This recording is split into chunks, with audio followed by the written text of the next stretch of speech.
Watch this.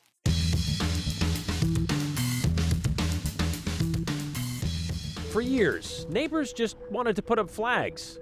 But these days, there are culture wars, property rights, and state laws to contend with. Now something that has become complicated could be simplified. Maybe. Boise isn't the only city learning how to figure out what flags to fly. Another southern Idaho school district is trying to comply with that state code by taking down the foreign flags they have flown for years. The feds froze millions of dollars meant for Idaho schools, and no one seems to know when or if it's coming, what that means for key programs, and why it could get worse next year.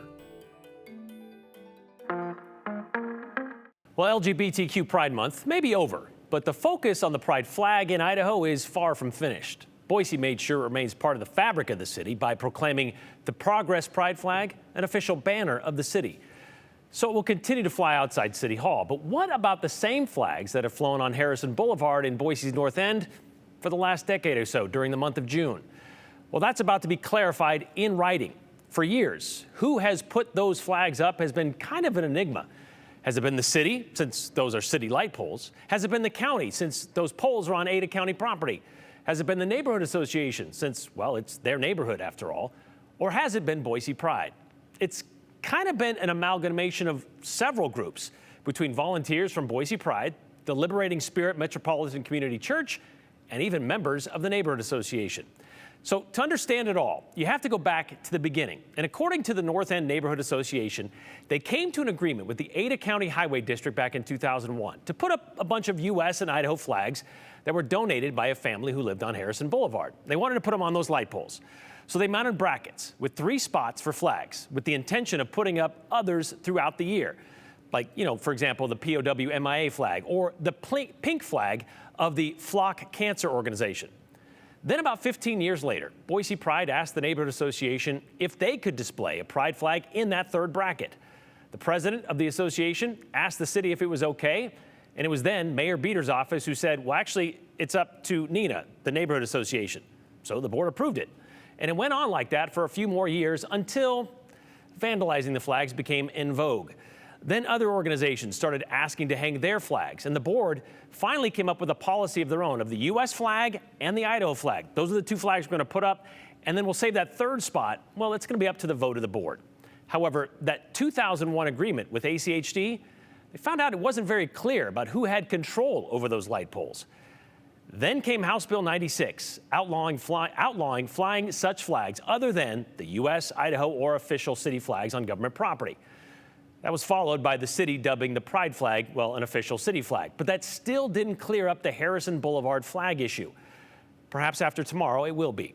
Boise is about to pass a resolution that would clarify who decides what about those flags on those Harrison light poles.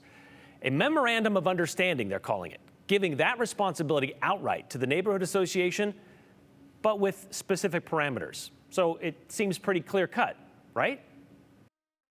No. Why not? Because the North End Neighborhood Association is still not going to own those flags. And we are not going to be the ones putting them up. The ownership and the ultimate volunteering of that is outside of NINA. What will this do then? Until now, there hasn't been a true understanding as to who has responsibility to put flags up, who has the approval to put flags up on Harrison. I mean, these are city poles in a ACHD right-of-way managed by Parks and Rec.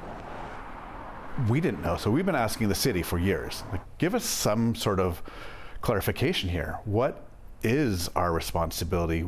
What is our liability? And so we wanted to be able to try to make things as inclusive as we could while meeting the requirements of the law, because the North End has always been an open, welcoming community, and the pride flags are a part of that. And so what we'd come to was our compromise to have the U.S. and the Idaho flags up and allow the space for the pride flag to come up.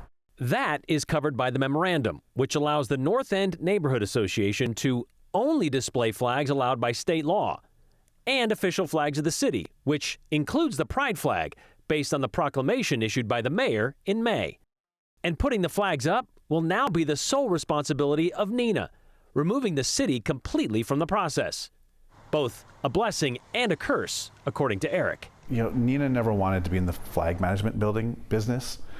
Hanging flags on Harrison was just supposed to be something easy that one volunteer could do. And now it's becoming more and more convoluted, just like our laws are. And it's still a question mark, even with that memorandum of understanding, whether Nina will vote on and approve other organizations to hang other flags. To be honest, a number of people on our board are just tired of talking about flags. So it's always an issue when it comes up. I don't think it's going to go away anytime soon unless there's a law made that we can't hang any flags up on Harrison. That's yet to be seen, but they're going to be discussing at least for one more day. The memorandum of understanding will be effective until October of 2030, it says, and City Council is expected to bring it up and approve it during tomorrow night's regular council meeting. The pride flags flying on Harrison Boulevard have been approved every year so far, but as Eric told us, that could always change. There are currently 4 open seats on their 11-member board, which represents about 10,000 residents living in that area. And Eric told us they plan to fill those before their next annual meeting in October. But pride flag approval could change with leadership within the neighborhood association. Well, the focus on flags has been statewide since the governor signed House Bill 96. But now that House Bill 41 has gone into effect as of last week, that'd be July 1st, schools are having to reconsider their hallway and classroom decorations. This law, House Bill 41, would limit what flags and banners can be flown in schools, eliminating anything political, ideological, and any flag from a foreign country we are currently in conflict with, which is why the Twin Falls School District has taken down about 20 foreign flags from Canyon Ridge High School. Not that they've had any complaints about them, just because the state says they shall. And right now, according to Idaho's Attorney General, that list of conflicting countries consists of China, Russia, Iran, North Korea, Cuba, Venezuela, and Syria. But who knows when that list will change? Yes, yeah, and I think that's one of the challenges is that we don't know how often that list changes. And so, for someone to be constantly getting up and changing flags, taking them down, putting them back, is that really a great use of our time and resources? It really just depends on how frequently that list changes and if we have the capacity to monitor it. Do you know why they were put up in the first place? Yeah, absolutely. That's kind of an interesting story. So Canyon Ridge High School, when it opened in 2009, it was the school where we had our kind of concentrated newcomer center. So we have a refugee center here in Twin Falls. And when students came to us through the refugee center, they would start at Canyon Ridge High School to learn the ropes of being in the American public school system and how to communicate and how to do fire drills and eat lunch and all of those things. We've since moved to a model where students just go to their home school, but that was why those flags were initially put up, was to represent the countries from which we were receiving refugee students. So I guess a lot of people could look at this as like, well, kind of taking away a little bit of their heritage. Does it not? I mean, I'm not sure how many of the students actually noticed that those flags were there, to be honest. Perhaps it might have made a difference to some, but I think there are probably other visible ways where we could be welcoming to students who are coming to our schools for the first time in the United States. By the way, Desert Sage Elementary in the West Ada School District, they took down their foreign flags several months ago, back in March, I believe, when we started talking about everyone is welcome here. They were doing it in anticipation of this bill becoming a law, and they have a high refugee population there as well. But there is a chance that some of those flags could be put back up in Twin Falls at the Canyon Ridge High School. They still have a month or two to decide before the school year starts to kind of weed out the ones that we're in conflict with. Meanwhile, those pictures that you saw of all those flags in that room, that wasn't Canyon Ridge High School. That was the College of Southern Idaho. They have several flags on display, including those on the no-fly list. And we got a statement from them this afternoon because they have still not taken theirs down. And they said, quote, the College of Southern Idaho is reviewing its flag display, which includes the flags of more than 180 nations, in light of new Idaho laws that have recently gone into effect. No final decision has been made about the future of this display. So stay tuned and we'll let you know. Well, buried in the busy week in D.C. is a story school districts across the country are trying to plan, which is not an easy task. Billions of dollars set to go out on July 1st. That would be last week. Well, it didn't go out. The Trump administration says they want to study where that money is really going. It's a continuation of diversity, equity, and inclusion crusades. So how does this impact the Gem State? Percentage-wise, Idaho is one of the most impacted states. The freeze for the Gem State includes about $36.5 million. Research and data from the Learning Policy Institute shows that is about 16.5% of all funding from the U.S. Department of Education for K-12 in our state. It isn't just a random dollar amount. The freezes are grants across specific programs.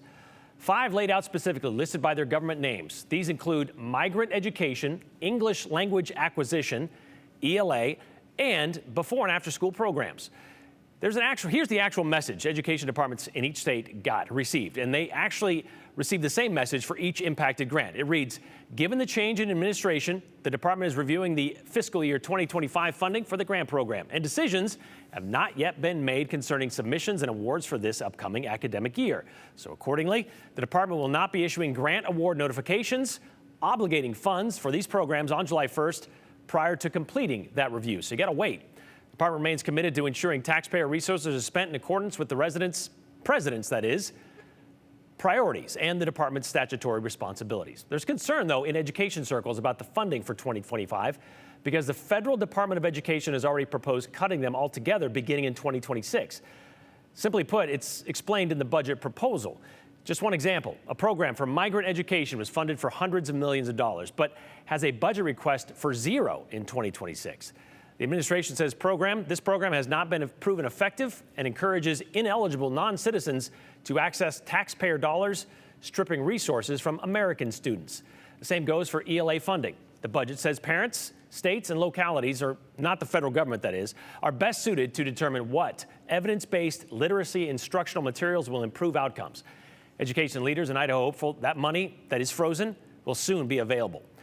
Idaho's Superintendent of Public Instruction, Debbie Critchfield, told us today, historically, these federal funds have been authorized by Congress and made available by July 1st. This year, that distribution was paused.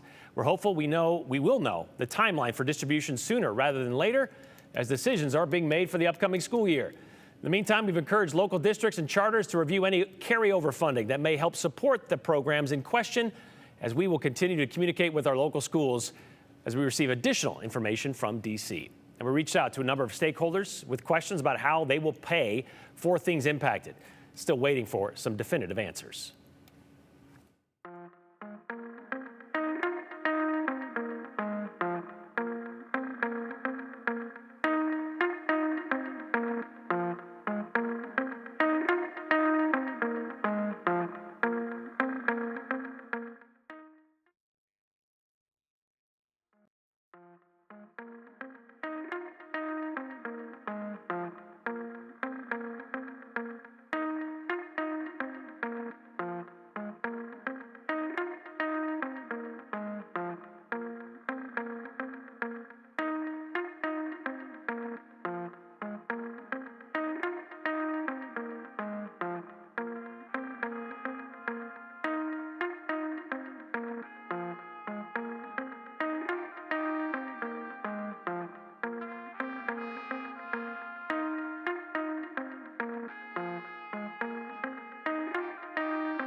When it comes to doing stuff outside, Boise and basically the entire Treasure Valley has a lot to offer, from mountain biking to fishing, dozens of water bodies out there, different numbers of fish, all kinds of fish out there. But if you don't want to go far from town, you can also walk along the Rebelt for miles, that is. One of the main attractions, though, runs right through the city, the Boise River, and floating it. And every year, people anxiously wait for the city to announce the official opening of float season, which goes between Barber Park and then Ann Morrison Park. It hasn't always been that way, though. Float tube rentals didn't start until the late 90s, and it took a little while to catch on. You might remember this from John Miller in today's 208 Redial.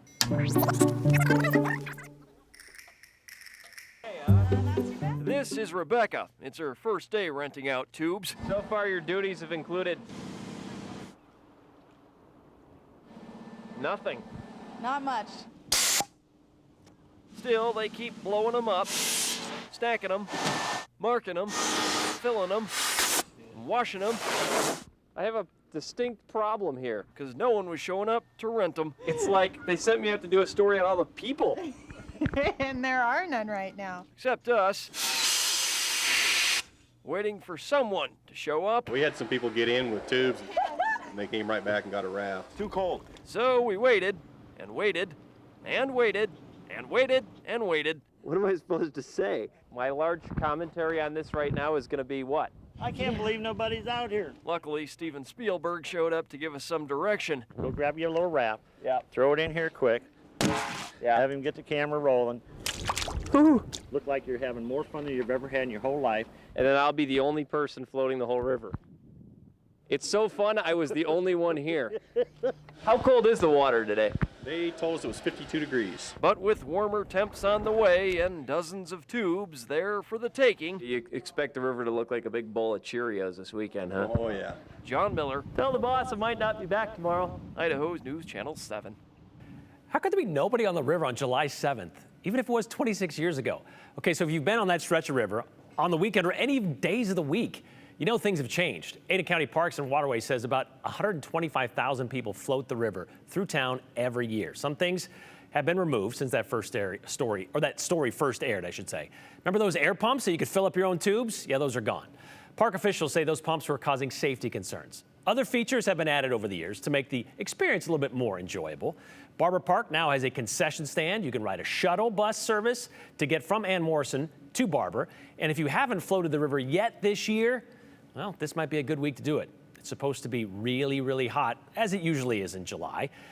And you're going to see more about that coming up in just a bit. But on top of that, water managers are dropping the river flow this week. It's been hovering around 1,200 cubic feet per second, which is kind of quicker than it usually is this time of year. But officials say that rate is going to be dropping to around 800, which will make that flow from Barber Park to Ann Morrison take a little longer, but you might also have to lift yourself up a little bit over some of those shallow areas. If you haven't been out to enjoy one of Boise's best outdoor attractions, yep, this week might be the time.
some of those mountain views look just gorgeous. Hey, it's a hot afternoon. The mountains, probably the place to be today. We're at 95 degrees in Boise right now, a barely there breeze out of the north. Look at our humidity at 13%. And this is important because we do have the possibility of some storms and gusty winds not long from now. Across the rest of the region, we're sitting well into the 90s across pretty much the entire Treasure Valley, upper 80s in the Magic Valley. Beautiful up in the mountains, blue skies, temperatures right now in the low to mid 80s. The rest of our evening stays pretty quiet, clear and hot. It takes until after sunset to see those temps dip into the upper 80s. By 10 o'clock tonight, 85 degrees. So a really pleasant evening after that sun goes down. Looking ahead to tomorrow, Mother Nature cranks the thermostat even further. We'll be well into the triple digits for our Tuesday afternoon, likely up to about 102 or so in Boise. 103 might be a little ambitious, but we might get there. Across the rest of the region for tomorrow, 104 in Mountain Home, 103 in Ontario. Century mark possible even in the Magic Valley, 80s and 90s up in the mountains. So there is a heat advisory in place for the Treasure Valley tomorrow because of those intense temperatures. And then on Wednesday, we bring fire weather watches into the mix as we have a system that will be on the move from the west that will up our storm chances. Not a big chance of any activity here in the valleys, but we will see breezy winds accompanying what will be a cool down on Thursday. But still, fire danger remains very high this week with the dry fuels and the low humidity. Mid 90s on Wednesday gives way to upper 80s on Thursday. Enjoy that, though, because the heat is back on by the weekend. Well, the manhunt for the father from Washington accused of killing his 3 daughters has moved into Idaho. And beginning another mining project in the Gem State is proving to be not so easy. Here's Brenda Rodriguez with the 411. The U.S. Marshals Service is following up on a lead that the Washington man accused of killing his 3 daughters could be in Idaho. A family reported seeing someone who matched Travis Decker's description in the Sawtooth National Forest. Decker is a wanted fugitive accused of killing his daughters, Peyton, Evelyn, and Olivia. He was reportedly seen northwest of the Bear Creek transfer station and 32 miles north of Fairfield. Officials are asking anyone who was in the Sawtooth National Forest over the weekend if they have seen Decker. If you believe that you've seen him, contact the U.S. Marshals Service tip line. A legal fight is brewing over the Kumo mine exploration project in the Boise National Forest. 2 conservation groups say that the Forest Service approved it without enough safeguards to protect water quality and wildlife. The plan includes building roads and drilling near Grimes Creek, upstream from the Boise River, which provides drinking water for thousands across the Treasure Valley. People opposed to the project say that it threatens more than the forest floor. It could impact everything downstream, including your tap water. Ada County dispatchers had a busy 4th of July. They tell us that emergency crews responded to 549 illegal fireworks complaints over the holiday. That's the highest since Ada County started tracking that data in 2017. While fireworks complaints were up, fire-related emergency calls dropped to just 10 during that same period, down dramatically from 43 last year, marking the lowest number of fire incidents on record for the holiday. That data covers all of Ada County. Numbers are also in for Canyon County. Emergency crews responded to 107 illegal fireworks complaints this past weekend. That's up from last year's number of 67. Fire calls and DUI arrests were both slightly down compared to last year. That's the 411. I'm Brenda Rodriguez.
All right, final minute on this Monday. Let's get to your comments for today. This one from Tony in Boise says, banning books and speech is a way of policing thought and limiting intelligence. Banning flags erases peoples and places, making us ignorant about the rest of the world, which is sad, he says. Meanwhile, somebody has a question about pride flags on Harrison Boulevard, reminding him of the cross on Table Rock. A bit fuzzy on the history, but I remember there was a controversy of the cross being on public land, so they sold that little chunk of land for $100. Yes, they did, to the Jaycees, and they put up the cross there, and it's been there forever since. How about they just buy that land around the poles in the North End? Or they could just do this resolution and solve that problem too. How sad that a pride flag can trigger people so much hatred and anger. It isn't hard to just leave things alone rather than destroy it and make their point, says B&B in Nampa. Meanwhile, Patty in Nampa having some fun. Show me on the doll where the flag hurt you. We'll see you tomorrow. Continue with us and watch free now on the KTVB Plus app everywhere you stream.